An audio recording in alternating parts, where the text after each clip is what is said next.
The following tutorial will walk you through how to order sampling supplies in the Customer Portal. You will need to order supplies when you are preparing to start sampling, ideally once you know which lab tests you require. You also have the option of ordering supplies in bulk. Let's walk through this multi-step process to submit an order. After clicking on Supplies, click on New Order. In Step 1, you will enter the details of your order. The Bureau Veritas location field refers to the primary lab from which you typically request supplies. It is also used to determine the location at which your order will be available for pickup. Select a Bureau Veritas location from the drop-down list. Then indicate a date and time when you will require the order and select your preferred shipping options from the drop-down menu. If you select Pickup, the address will be displayed, or you can indicate delivery to either the reporting or invoicing address provided. A fourth option lets you enter in a new address for delivery. Let's select Pickup. Under Invoice To, select a company and contact that the invoice must be sent to. If the contact does not appear in the drop-down menu, select Custom and enter in their name, phone number, and email address to create a new contact.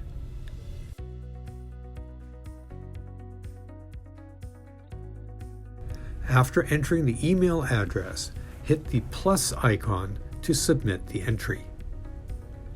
If the analytical report needs to be submitted to the same contact as the invoice, select Same as Invoice under the company name, or if the report needs to be sent to another company, select it from the drop-down list. Then select the employee's name under Report Attention. The invoice and report information should be populated the same way you would populate your chain of custody or ECOC when submitting samples. Under Project Information, select your submission type. This selection reveals additional fields that you can optionally fill in. This selection will help define the required information as you move through the next steps. Click Save and Next.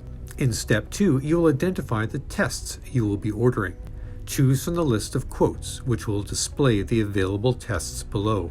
To narrow down this list, start typing a name, matrix, parameter, or method in the Search Selected Quote field. Check off one or more of the test packages within the Available Tests box and click on the Add button to move them into the Selected Tests box on the right. If you added the wrong test, you can check it off under Selected Tests and click on the Remove button. If you can't find a test or are unsure of which one to select, you can manually add a test. Simply type the name of the test you require in the Manually Add a Test field and click the plus icon. The appropriate test will be applied to the order upon receipt at the lab. Click Save and Next to save your order and move to the next step. In Step 3, you will identify the details of your samples. Your supply order will be prepared based on the tests and samples selected and will include standard supplies such as a cooler and bubble wrap if they are applicable. Enter in your sample IDs and select the relevant sample matrix. Then, select the tests you need for each sample and the order will reflect the correct type and number of containers required. Once you have provided the details for your first sample, you can duplicate your entry by optionally clicking on the three dots next to the sample number. Click on the up-down arrows to indicate how many times you would like to duplicate this entry and click the plus icon to replicate the values. If you want to remove a sample, click on the three dots next to it and click on Delete. Then make adjustments to your duplicated entries. If you don't know your sample IDs or you require extra containers, enter in the number of additional supplies needed under each test in the Additional Samples row. Under QC Samples, add trip blanks, field blanks, or spikes to your order by selecting the QC type and matrix. If you require multiple blanks or spikes, each will require a unique QC sample ID. Select the tests needed for each QC type by checking the corresponding boxes in each row. Based on your selection, the order will reflect the correct type and number of containers required. click on Save and Next to save your order and move on to the next step. In step 4, you can opt to have labels added to your supplies. If you don't need labels, leave the custom labels selection at Not Required.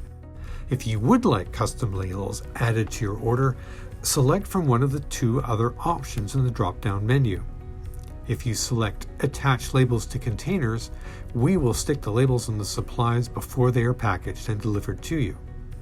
If you select Include, Do Not Attach to Containers, the labels will be provided separately, and you will need to attach them to the supplies yourself. For these 2 options, you will be prompted to select or enter the sample ID and date to create customized labels for your containers.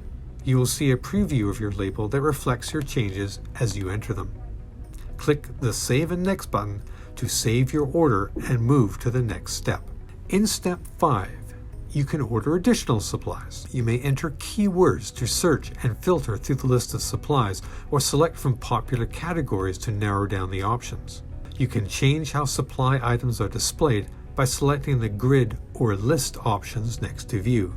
Click the star icon next to each supply to mark it as a favorite. You can then select the star icon located next to the shopping cart to display only your favorites on screen. To add items to your cart, enter the quantity you require and select Add to Cart. If you change your mind, you can remove an item by selecting Remove from Cart.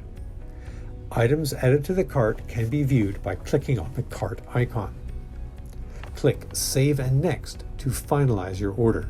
Step 6 summarizes the details of your order for a final review before you submit. If you need to make any changes, click on the Edit icon next to each section. The icon will direct you to the corresponding section and will allow you to make the necessary modifications. When you are done editing, click Save and Next.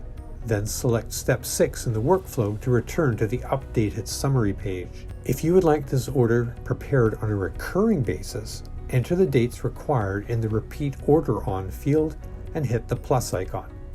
This will create a unique order number for each date once the order is submitted. After you have completed reviewing your order and making any necessary changes, click Submit. Your order has now been generated. Alternatively, you could have clicked on Close and returned to your draft order at a later date. Supply order drafts and submissions are listed on the Overview page. Click on the 3 dots to the right of your supply order. If you hit Submit in the previous window, you can either view, copy, or save it as a template. If you saved it as a draft, you have the option to edit or cancel this order and then delete it. You can also bookmark the order by clicking on the icon to the left of the row. I hope you found this tutorial useful, and thank you for watching. For additional how-to videos and instructions, visit the Resources tab in the Customer Portal.